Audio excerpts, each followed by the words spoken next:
Tässä on sun kaikki avaruuslegot, mitä sut löytyy kämpästä. Ja niitä voi olla enemmänkin kuin tää määrä, mutta mulla nyt on mukana kuin tää määrä. Ja äiti sanoo taikasanan nukkumaan. Ja sinä lasket 3. 1, 2, 3. Osaat laskea 3.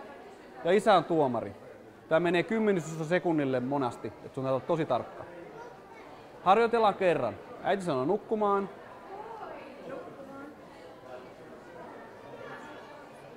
Hyvä. Noniin, onks tää harjoiteltu? Mä siivon tän kasan tonne laatikkoon nopeammin, kun sä lasket 3. Noniin, mä olen valmis. Oletko sä valmis? Sit lähtee. Tuomarit, miten kävi? Aika lähellä. Taisi kaveri laskea vähän nopeammin kuin mitä etukäteen. Tässä voi pelata tuomaripeliäkin. Joo. Elikkä kumpi se oli nopeampi? Taisi ehtiä Atte laskea enemmän, mutta Atte oli niin nopea laskemaan. Ei se mitään, joskus lasten sekunnit on nopeampia kuin aikuisten sekunnit. Siinä on lelusukkapussi, ole hyvä. Vanhemmat ei keksi sille mitään käyttöä, lapset keksii. Luottakaa muhun. Tolla saat ostoskärryt.